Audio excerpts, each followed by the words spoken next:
Security flanked me like I was radioactive. My badge dangled from a guard's fist, while my soaked blazer clung to my spine. Coworkers froze mid-keystroke as I passed, whispers trailing behind me like smoke. 11 years of building this company's backbone, and now I was in exile. The rain had started that morning when my car broke down. I'd sprinted 6 blocks in business clothes, arriving 10 minutes late and dripping wet. Kendall stood at my desk with 2 security guards, her face blank but her eyes gleaming with satisfaction.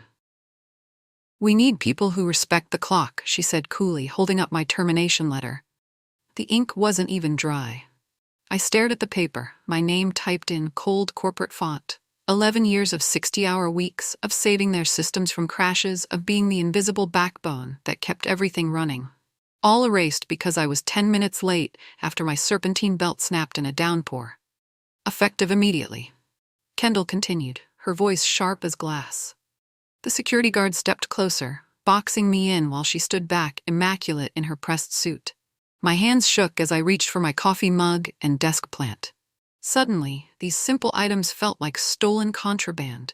In the glass elevator, Kendall stood perfectly still, watching the floor numbers tick down. The security guards flanked us both, their silence heavy as concrete. I clutched my cardboard box, feeling the weight of 11 years condensed into office supplies and a wilted succulent. "We need people who respect the clock," she repeated, her voice carrying that same cool detachment.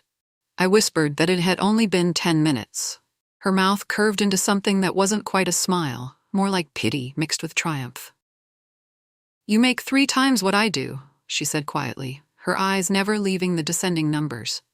Think about that. The words hit me like ice water. 3 times her salary. That's what this was really about. Not punctuality, not respect for company policy. This was about payroll sheets and envy, and the moment she'd seen my compensation package lying on the accounting desk 3 weeks ago. I remembered her face that day. How the color had drained from her cheeks when she'd glimpsed those numbers. How her friendly small talk had turned sharp and cold overnight. How she'd started excluding me from meetings I'd created, erasing my name from project documentation. The elevator dinged softly as we reached the lobby. Through the glass walls, I could see the rain still hammering the parking lot. Rain battered my windshield as I drove home, hands locked on the steering wheel like it was the only thing keeping me tethered to reality. Every late-night bug fix replayed in my head like cruel film clips. Every server crash I'd prevented, every system upgrade I'd architected, every weekend I'd sacrificed to keep stratagem systems running smoothly. 11 years erased by one envious glance at a pay stub. I didn't even cry. I just shut down, going through the motions of driving while my mind processed the betrayal in clinical detail. The traffic light turned red, and I sat there watching the rain streak down my windows. Other drivers honked and merged around me, everyone rushing somewhere important, while I sat suspended between my old life and whatever came next. My phone buzzed with a text from my coworker Luke. "What happened? Security walked you out?" I didn't respond. What could I say? That my new manager had destroyed my career because she couldn't handle earning less than me. That 11 years of dedication meant nothing when faced with wounded pride and corporate politics. The light turned green. I pressed the accelerator and drove into the gray afternoon, leaving stratagem systems in my rearview mirror. 3 years ago, everything had been different. I'd been sitting in CEO Anderson's corner office, sunlight streaming through floor-to-ceiling windows as he slid a retention contract across his massive oak desk. His competitor had just tried to poach me, offering a senior architect position at double my current salary. "You keep this place alive," Anderson had said, his voice carrying genuine respect. "Without you, our infrastructure would collapse in a week." The contract was beautiful in its simplicity. Triple salary, accelerated stock vesting, ironclad employment clauses that made me practically untouchable. I'd signed with trembling hands while he smiled like he'd just bought the company a new heart. "You're the backbone of this operation," he'd continued, leaning back in his leather chair. "The systems you built, the architecture you designed, it's all mission critical. We can't afford to lose you." I'd walked out of that office feeling invincible. Kendall hadn't even been hired yet. The company was smaller then, more like a family. Anderson knew every employee by name, understood exactly what each person contributed. But companies grow. Memory fades. New managers arrive with fresh perspectives and wounded egos. And sometimes the backbone gets mistaken for dead weight by people who don't understand what holds everything together. If only Anderson knew what had just happened in his parking lot. Back then, Kendall had just joined, all pressed suits and sharp smiles. She'd arrived with an MBA and big ideas about modernizing operations and streamlining redundancies. Within her first week, she was questioning why certain senior employees earned so much more than others. I'd welcomed her warmly, offering to explain our complex systems architecture. She'd nodded and smiled, taking notes in her leather portfolio. But within weeks, subtle changes began. My name disappeared from project documentation. Meeting invitations stopped arriving in my inbox. Decisions about systems I'd built were made without consulting me. "It's nothing personal," she'd said when I'd finally confronted her. "We're just trying to distribute responsibility more evenly across the team." But it was personal. I could see it in how her jaw tightened when other employees mentioned my expertise. How she'd changed the subject whenever someone praised my work. How she'd started scheduling important meetings during my lunch breaks, then acting surprised when I wasn't there. The final straw was the payroll incident. She'd wandered into accounting during quarterly reconciliation and caught sight of my paycheck lying on the counter. Her face went paper white as she processed those numbers that reflected 11 years of proven value, late nights, and irreplaceable expertise. From that moment, she'd been sharpening her teeth, waiting for the perfect opportunity to strike. The turning point had been subtle but devastating. 3 weeks ago, Kendall had wandered into the payroll office during quarterly reconciliation. I'd heard about it from Luke, who'd witnessed the whole thing. She'd been asking questions about departmental budgets when my paycheck had been lying there on the counter, numbers visible in stark black ink. Luke said her face went paper white. She didn't speak for a full 30 seconds, just stared at those figures like they'd personally insulted her family. When she finally looked up, her expression had changed completely. The polite mask she'd worn for months cracked, revealing something cold and calculating underneath. "Interesting," she'd murmured, taking a photo of the budget spreadsheet with her phone. Luke thought she was documenting department expenses. Only later did we realize she'd been building a case. The air between us shifted that day. Her morning greetings turned curt.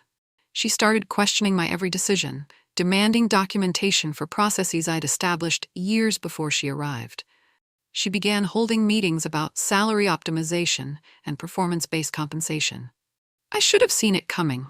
The signs were there, scattered like breadcrumbs, leading to this inevitable conclusion. But I'd been naive, thinking that 11 years of excellence would protect me from office politics and wounded egos. I was wrong. The morning it happened started like any other disaster, with my car refusing to cooperate. The serpentine belt snapped as I pulled out of my driveway, engines squealing like a wounded animal. Rain hammered my windshield while steam poured from under the hood. I called for a tow truck, then grabbed my laptop and sprinted toward the office. 6 blocks in business clothes, dodging puddles and praying my presentation materials wouldn't get soaked. By the time I reached Stratagem Systems, I was 10 minutes late and dripping wet from head to toe. Kendall was waiting at my desk with 2 security guards, expression blank but victorious. My termination letter was already printed and signed, complete with corporate letterhead and legal language about failure to meet attendance standards. "We need punctuality," she said, eyes gleaming with satisfaction. There was something almost theatrical about the moment, like she'd rehearsed these lines in front of her bedroom mirror. The guards boxed me in while she stood back, immaculate in her pressed suit. Other employees pretended to work while stealing glances at the unfolding drama. Some looked shocked. Others seemed relieved it wasn't them being marched out like a common criminal. My coffee mug and desk plant suddenly looked like evidence of some crime as I packed them into a cardboard box. There was no warning, no write-ups, no HR mediation. Just Kendall standing at my desk with printed termination papers and 2 guards who looked uncomfortable with their assignment. The whole scene felt surreal, like watching someone else's life implode in slow motion. Company policy requires immediate termination for attendance violations, she said, reading from a script she'd probably memorized. But her eyes told a different story. This wasn't about attendance. This was about those numbers she'd seen on my paycheck 3 weeks ago. Luke caught my eye from across the office, mouthing, "What's happening?" I shook my head slightly, not trusting my voice. How could I explain that 11 years of dedication had been erased by 10 minutes of bad luck and wounded pride? The security guards were professionals, at least. They didn't rush me or make the situation more humiliating than necessary. One even helped me carry my box when I struggled with the weight. But their presence sent a clear message to everyone watching. This was serious, final, irreversible. As we walked toward the elevator, I caught glimpses of shocked faces. People I'd mentored, systems I'd built, projects I'd shepherded from conception to completion. All of it would continue without me, at least for a while. Kendall followed behind us, clipboard in hand, probably checking items off her termination protocol list. That night, I sat at my kitchen table, staring at my untouched dinner. The pasta had gone cold hours ago, but I couldn't bring myself to care. There was no rage, no sobbing, just a spreading, surgical calm that settled over me like winter fog. If Kendall thought she'd erased me, she had no idea what she had just set in motion. My phone buzzed with messages from coworkers. "Luke, this is insane. Everyone's talking about it. Maurice from IT, they can't just fire you for being 10 minutes late. Patricia from accounting, Kendall's been asking weird questions about your salary for weeks." I set the phone aside and walked to my home office. On the shelf sat 11 years of documentation, backup drives, system architecture diagrams, and deployment scripts. Everything I'd built, every crisis I'd solved, every elegant solution I'd crafted to keep Stratagem systems running smoothly. Kendall had made a critical error in judgment. She'd assumed that firing me would eliminate whatever threat my salary represented. But she didn't understand the fundamental difference between an employee and a system architect. Employees can be replaced, but the systems they create, the knowledge they possess, the intricate web of dependencies they've woven throughout an organization, that's not so easily replicated. I opened my laptop and began reviewing my work. Time to see exactly how dependent they still were on me. I opened the fireproof safe in my closet and pulled out the thick black binder labeled SS Systems Core. Inside were architecture maps, root passwords, deployment keys, disaster failover scripts, the nervous system of Stratagem systems. All of it bore my digital signatures, my encryption protocols, my carefully crafted security measures. Page after page of technical documentation that represented years of careful planning and implementation. Database schemas I'd optimized, API integrations I'd designed, monitoring systems I'd built from scratch. Every critical process that kept the company running smoothly had my fingerprints all over it. Kendall had fired the architect without understanding the blueprint. She'd severed connections she couldn't even see, broken dependencies she didn't know existed. In her rush to eliminate what she saw as an overpaid employee, she'd just crippled the very systems that justified the company's existence. I pulled up my laptop and connected to the company's VPN through a maintenance portal I'd installed years ago. My credentials still worked, another oversight in Kendall's hasty termination process. She'd revoked my badge access and email account, but forgotten about the deeper system permissions that required extensive technical knowledge to modify. From my kitchen table, I could see everything. Server logs, system performance metrics, error reports, user activity. The digital heartbeat of Stratagem systems spread across my screen in real-time graphs and status indicators. Everything looked normal for now, but I knew exactly which threads were about to unravel. I reread my retention contract line by line, paying special attention to the technical clauses Anderson's lawyers had inserted 3 years ago. Buried in the legalese was a critical provision. My digital signature must remain active on all core system deployments, or legal liability shifted to whoever terminated my access without proper technical consultation. The contract had been written by specialists who understood the risks of losing key technical personnel. They'd built in safeguards to prevent exactly what Kendall had just done, firing critical infrastructure personnel without ensuring proper knowledge transfer and system continuity. She'd signed my termination papers without reading the implications. In her eagerness to eliminate what she saw as salary inequality, she just made herself legally responsible for systems she couldn't even pronounce, let alone understand. The irony was perfect. The same contract that guaranteed my high salary also protected the company from losing me carelessly. But Kendall, in her wounded pride and administrative tunnel vision, had triggered every protection clause simultaneously. I took screenshots of the relevant sections and saved them to a secure folder. Legal documentation would be important for what came next. Anderson's lawyers had been thorough when they crafted this agreement, anticipating scenarios exactly like this one. The contract was my shield and sword, all wrapped up in corporate legal language that most managers never bothered to read carefully. I logged into the company's network through a maintenance backdoor I'd installed during last year's security upgrade. My credentials still functioned perfectly. Another critical oversight in Kendall's termination process. She'd focused on the visible access points while ignoring the deeper system permissions that kept everything running. From my home office, I had God-level visibility into Stratagem Systems' digital infrastructure. Server performance, database queries, API response times, error logs, everything streamed across my monitors in real time. It was like watching the vital signs of a patient who didn't know they were about to flatline. I didn't sabotage anything. That would have been unprofessional and legally problematic. Instead, I simply watched and waited, knowing exactly which systems would fail first when my cryptographic signatures expired overnight. The investor dashboard relied on quarterly data feeds that required my personal authentication. Customer portals pulled real-time information through APIs I'd designed with my own security protocols. Payroll systems processed through modules that validated against my digital certificates. Kendall had fired me without understanding that I wasn't just an employee. I was a load-bearing wall in the company's technical architecture. Remove me carelessly, and everything I built would start cracking along predictable stress points. My phone sat silent beside my keyboard. Soon it would start ringing.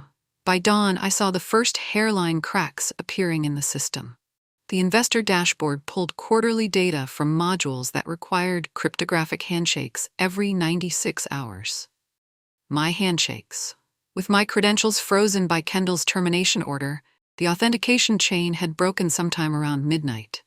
Instead of clean financial graphs, the executive portal displayed blank white rectangles where revenue charts should have been. Error messages cascaded through log files as automated processes failed to validate their security certificates. The elegant data flow I'd architected over years began choking on missing permissions. I sipped my morning coffee and watched the digital equivalent of a slow-motion car crash unfold across my monitors. System alerts piled up in queues that no one else knew how to access. Background processes threw exception errors that would have triggered my personal phone before yesterday. The beauty of good system architecture is that it fails gracefully, giving administrators time to identify and fix problems before users notice. But the administrators who might have fixed these issues no longer had access to the diagnostic tools. They'd been locked out when Kendall terminated my accounts. From my kitchen table, I had front-row seats to watch 11 years of carefully crafted infrastructure slowly strangle itself on missing dependencies. Each failed handshake created new error conditions that would cascade into bigger problems by lunchtime. The chain reaction had begun. By 9 a.m., the Slack channels exploded with panic messages I could see through my backdoor access. Investor portal down, customer dashboards showing errors, payroll export failed. Engineers whispered about a ghost dependency that no one could trace or understand. Luke started a thread. Anyone know why the quarterly reports are blank? 17 people responded, with variations of no idea and maybe it's a server issue. Maurice from IT suggested restarting services, but the restarts failed because they couldn't authenticate against my security modules. Patricia from accounting posted, payroll system crashed during overnight processing. HR is freaking out. The thread exploded with replies as people realized paychecks might be delayed. Nothing motivates employees quite like threats to their direct deposit. I sat in my living room, sipping tea and watching the digital equivalent of a 3-alarm fire spread through every department. Customer service started fielding calls about portal outages. Sales couldn't generate new contracts because the pricing modules required my authentication. Even the office printer network began having problems because it validated user permissions through systems I'd integrated. The elegant domino chain I'd built over 11 years was toppling exactly as designed, each failure triggering the next in a perfectly predictable sequence. Engineers scrambled through documentation, trying to trace error logs back to their source. None of them realized the source was sitting in pajamas, watching their struggles in real time. The CFO called at 10:47 a.m. I watched his name flash on my phone screen while I buttered my morning toast, letting it ring 5 times before the voicemail kicked in. His message was clipped and professional, but I could hear the stress underneath. "Molly, we're experiencing some technical difficulties. Please call back at your earliest convenience." 20 minutes later, he called again. This time, I let it go straight to voicemail. "Molly, this is urgent. Multiple systems are down, and we need your expertise to resolve the situation. Please contact me immediately." By noon, he'd called 7 times. The messages grew increasingly desperate as the scope of the crisis became clear. What had started as minor glitches was now a company-wide emergency affecting every department from sales to payroll. They had relied on me like gravity, invisible until it vanished. Now they were falling, and no one understood why the ground had disappeared beneath their feet. I finished my lunch and reviewed my email drafts, making sure my terms were clearly written and legally sound. When I finally called back, I wanted everything documented properly. This wasn't about revenge. It was about demonstrating value and ensuring this never happened again.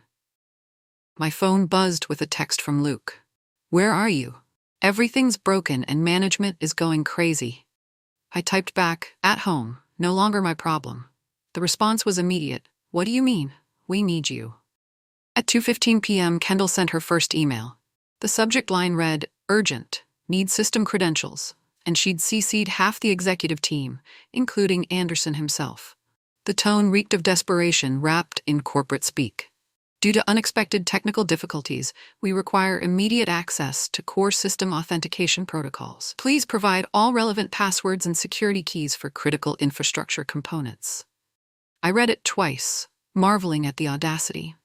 She'd fired me for being 10 minutes late, marched me out with security guards, then expected me to hand over the keys to everything I'd built. The email contained no apology, no acknowledgement of wrongdoing, just demands disguised as professional requests. No one responded to her email for 3 hours. The silence spoke volumes about what the executive team thought of her hasty decision. Anderson's name was on the CC list, but his reply never came. Luke forwarded me screenshots of the internal chaos. "Kendall's running around like a chicken with her head cut off. She keeps asking people for Molly's passwords like we'd know them." At 4 p.m., she sent a second email. This one marked critical priority with red exclamation points. The professional veneer was cracking, replaced by barely controlled panic as system failures cascaded throughout the organization. My phone showed 15 missed calls from various company numbers. I ignored them all, focusing instead on documenting the timeline for my eventual response. I opened a fresh folder on my desktop and labeled it Evidence.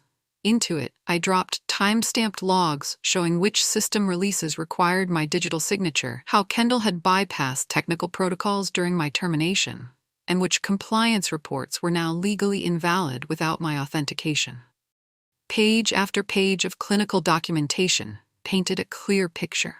Kendall had broken the company by firing someone she didn't understand. Every screenshot was time-stamped, every error log was traced to its source. Every failed process was linked back to her decision to eliminate me without proper technical consultation. My evidence was methodical, professional, and absolutely damning. No emotion, no accusations, just facts presented in chronological order. The kind of documentation that lawyers and insurance companies would find very interesting if this situation escalated to litigation. I included excerpts from my retention contract highlighting the liability clauses she'd triggered, screenshots of her emails demanding access to systems she'd locked me out of, error reports showing the financial impact of her technical ignorance. The folder grew to over 200 pages of evidence, each document supporting the same conclusion. Stratagem Systems was failing because Kendall had fired the wrong person for the wrong reasons in the wrong way. By 5 p.m., my phone showed 37 missed calls from the office. I powered it off and went for a walk, leaving the company to contemplate their digital purgatory for another evening. At 9:14 the next morning, Anderson's jet black sedan screeched into the Stratagem Systems parking lot like a missile seeking its target. I wasn't there to witness it personally, but Luke provided real-time updates via text. CEO just arrived, looks absolutely furious. Anderson stormed through the glass lobby, tie askew, and eyes blazing with the kind of rage that comes from watching your company's stock price crater overnight. Where is she? He barked at the receptionist, his voice carrying across the entire first floor. People froze mid-keystroke. Conversations died. The elevator music seemed to pause out of respect for the storm that had just blown in from corporate headquarters. Everyone knew exactly who she was, and everyone knew this wasn't going to end well for Kendall. Luke's next text. He's heading straight for Kendall's office. This is better than cable TV. I sat in my home office, monitoring system logs that continued deteriorating by the hour. Customer complaints had reached critical mass. The payroll crisis was spreading to social media. Industry blogs were starting to notice that Stratagem Systems seemed to be having technical difficulties. My phone sat silent on the desk. It wouldn't stay that way much longer. Anderson was about to discover exactly what his new manager had done to his company. And when he did, that phone would start ringing. Luke's texts kept me updated on the executive floor drama. Kendall tried to present some kind of transition plan, but Anderson slammed the folder shut so hard papers flew everywhere. His face is bright red. The confrontation lasted 47 minutes. Through my network access, I watched Anderson pull up the same system logs I'd been monitoring. His technical background was rusty, but sufficient to understand the scope of the disaster. Failed authentications, cascading errors, broken dependencies, all traced back to Wednesday morning when Kendall had terminated my access. You fired the one-woman infrastructure? Luke reported him roaring, his voice reportedly cracking on the word infrastructure. The entire floor could hear him through Kendall's office walls. She tried explaining about attendance policies and company standards, but Anderson wasn't interested in her justifications. He understood something she'd never grasped. Some employees are more than just salary expenses. Some people are the load-bearing walls that hold everything else together. Luke's final update.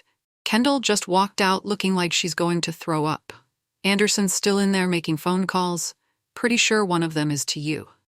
I checked my phone. 3 missed calls from Anderson's direct line, plus 2 from his assistant. My leverage was approaching its peak. Time to let him sweat a little longer while I finalized my terms. The longer I waited, the more expensive this lesson would become. The floor descended into chaos as the full scope of the crisis became clear to everyone.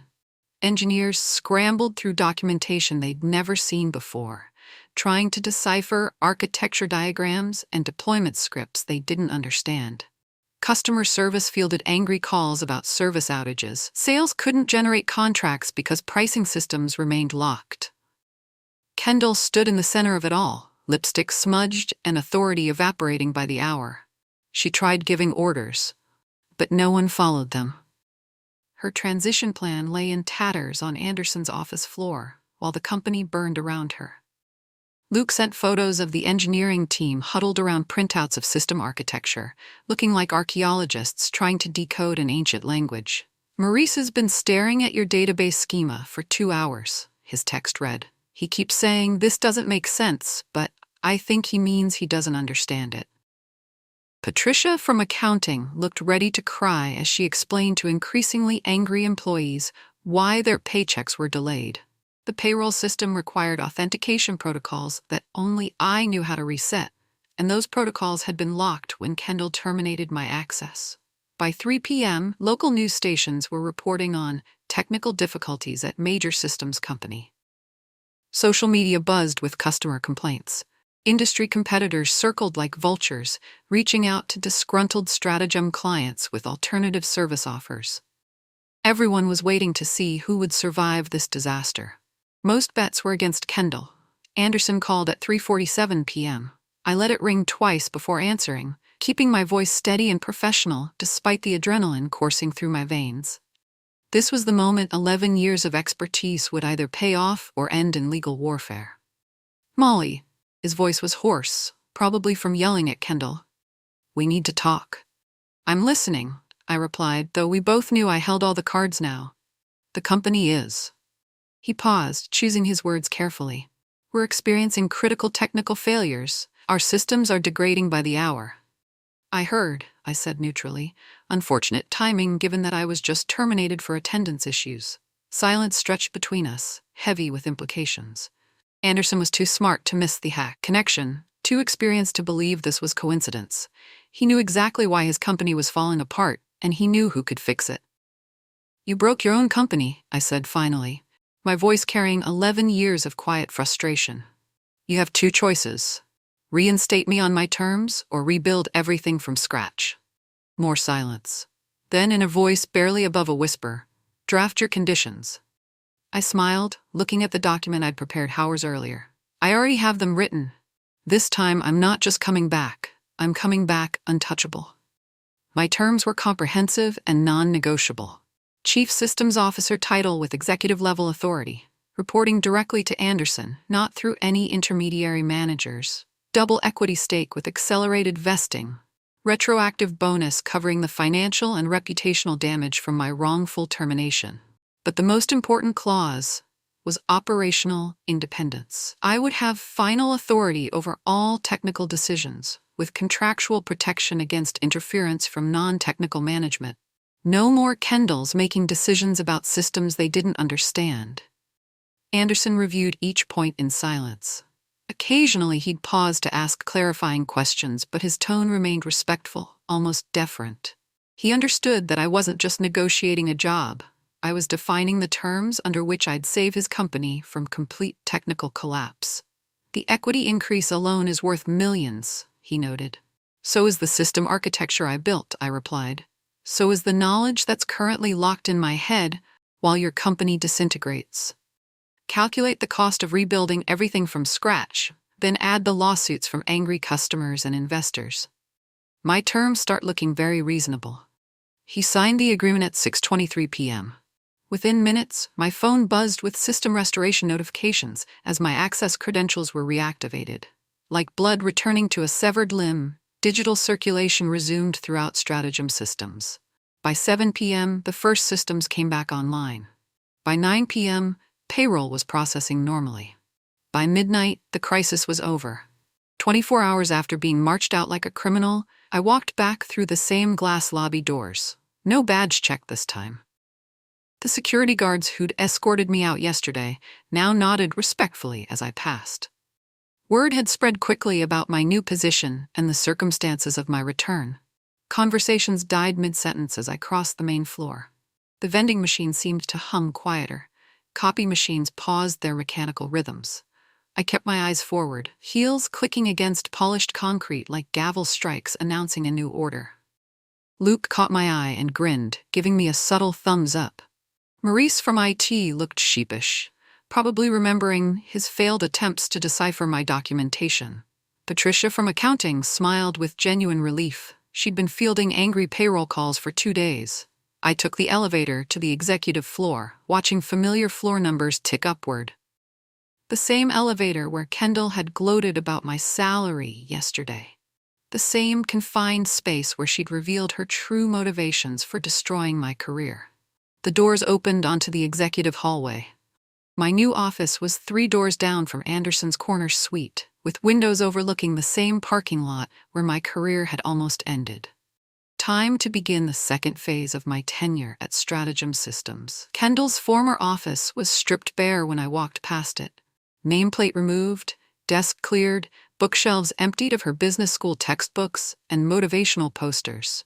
Someone whispered that she'd been escorted out mid-meeting, crying in the same elevator where she'd celebrated my termination just days earlier. I didn't smile or feel vindicated. If anything, I felt sorry for her.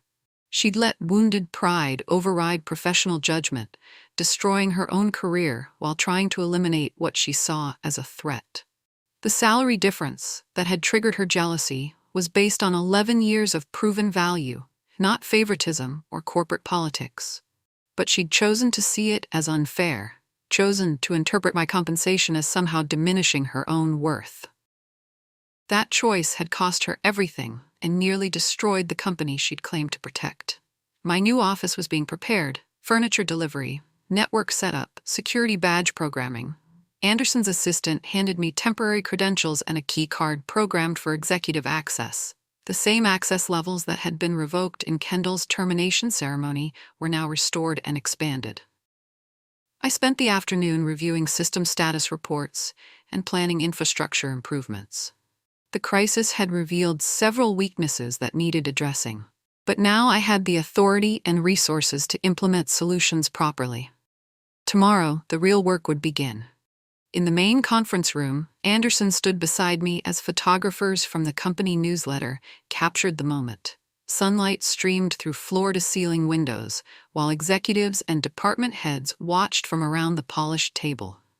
"Effective immediately," Anderson announced, his voice carrying absolute authority. "Molly has been promoted to Chief Systems Officer with full executive privileges and technical autonomy." "I was never invisible," I said clearly, my words carrying across the silent room.